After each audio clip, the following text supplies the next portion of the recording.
Everyone, welcome to Chem. My name is Vanita Seshan.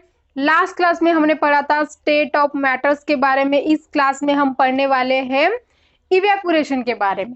हमने अभी तक देखा हीट और प्रेशर की वजह से मैटर की स्टेट चेंज होती है, लेकिन क्या हीट और प्रेशर की जरूरत हमें हमेशा ही होती है मैटर की स्टेट चेंज करने के लिए? नहीं, क्योंकि इसका बेस्ट एग्जांपल है हमारे डेली लाइफ में जो डायरेक्टली चेंज होता है liquid to vapour without the liquid reaching the boiling point. अगर आप वाटर लोगे और उस वाटर को आप खुला छोड़ दोगे, मतलब आप एक ग्लास वाटर लोगे और उस वाटर को धूप में ले जाके रखोगे विदाउट कवर किए हुए, तो क्या होगा? जो पानी जो है वो भाप बन जाएगा। बिल्कुल सेम टू सेम होता है हमारे कपड़ों के साथ। जो कपड़े हम सुखाने के लिए धूप में डालते हैं, तो ऐसा क्यों होता है? हमारे जो पार्टिकल्स रहते हैं मैटर्स के, चाहे वो सॉलिड के हो, लिक्विड के हो और गैस के हो, उनके पास डिफरेंट अमाउंट में काइनेटिक एनर्जी प्रेजेंट होती है। लिक्विड के केस में क्या होता है, जो काइनेटिक एनर्जी रहती है वो सरफेस पर सबसे ज्यादा रहती है, हायर काइनेटिक एनर्जी प्रेजेंट रहती है। अगर हम पानी को एक ग्लास में ले गए और उसी पानी को हम प्लेट में ले गए, तो सबसे पहले इवेपोरेशन किस में होगा? प्लेट वाले पानी में। क्यों? क्योंकि वहां पे सरफेस एरिया जो है प्लेट का वो ज्यादा है एज कंपेयर टू ग्लास के सरफेस एरिया से। सो इसीलिए प्लेट वाला पानी जो है वहां पे इवेपोरेशन जल्दी होगा। जहां पे सरफेस एरिया ज्यादा रहता है वहां पे इवेपोरेशन वो फास्टली होता है। जो फोर्स ऑफ अट्रैक्शन जो रहते हैं सरफेस पे वो जल्दी ब्रेक होते हैं और जो लिक्विड जो है वो इजीली कन्वर्ट होता है गैस में। सो हमारी इवेपोरेशन की डेफिनेशन क्या बनी? The phenomenon of change of liquid into vapors at any temperature below its boiling point is called evaporation. There are some factors that affecting evaporation. First factor is surface area. हमने अभी देखा इसका example. अगर surface area अगर increase होगा तो rate of evaporation भी increase होगा। इसका एग्जाम्पल है, अगर आप गुच्छे में मतलब इकट्ठा करके अगर आप कपड़ों को सुखाओगे तो वो कपड़े जल्दी नहीं सूखेंगे। अगर आप कपड़ों को अच्छे से फैला के सुखाओगे तो वो कपड़े जो है वो जल्दी सूख जाएंगे, क्योंकि वहां पे सरफेस एरिया जो है वो ज्यादा रहेगा।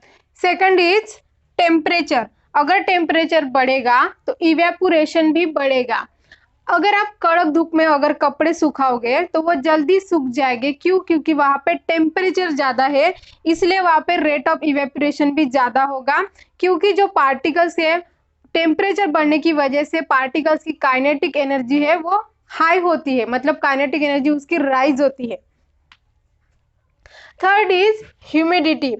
ह्यूमिडिटी का मतलब होता है amount of water vapour present in air.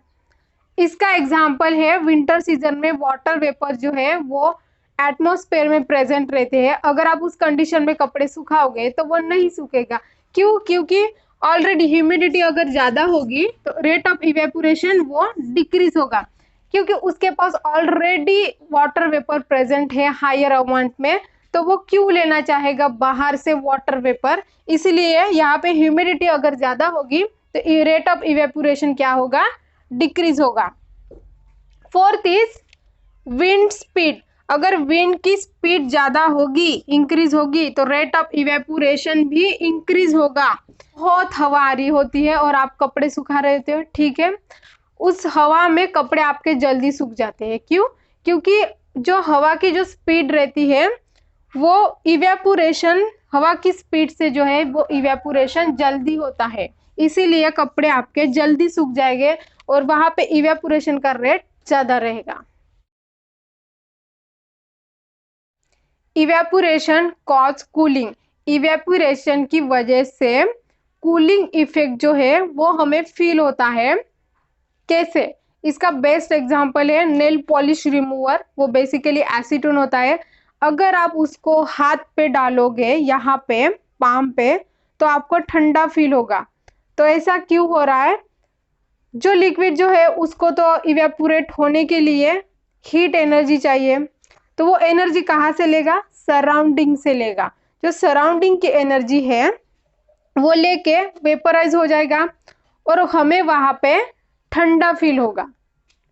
इसका और एक एग्जांपल है, समर के दिनों में हमारी जो छत जो होती है वो बहुत गर्म होती है, तो लोग उसको ठंडा करने के लिए क्या करते हैं, उस पे पानी डालते हैं।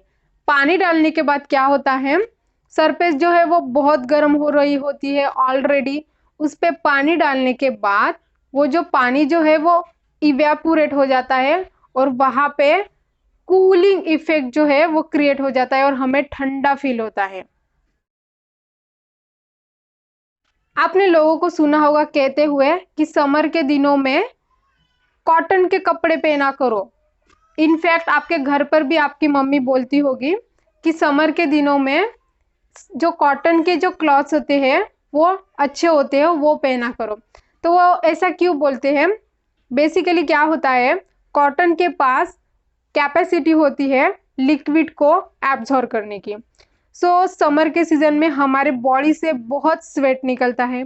स्वेट मतलब क्या, उसमें लिक्विड प्रेजेंट है। सो जो कॉटन है वो लिक्विड को एब्जॉर्ब कर लेगा और एब्जॉर्ब करने के बाद अब उसको इवेपोरेट होना है, तो वो इवेपोरेट होने के लिए वो एनर्जी कहाँ से लेगा, हमारे बॉडी से। तो बॉडी क्या है उसके लिए, सराउंडिंग, ठीक है। तो वो बॉडी से एनर्जी लेगा और वो इवेपोरेट हो जाएगा और हमें ठंडा फील होगा।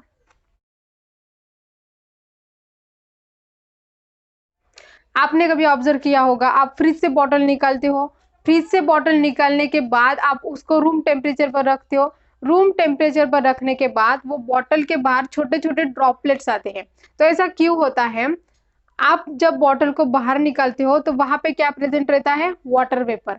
वाटर वेपर मतलब गैस, गैस प्रेजेंट रहता है, ठीक है। अब वो गैस को बाहर से क्या मिल गया, कूलिंग इफेक्ट।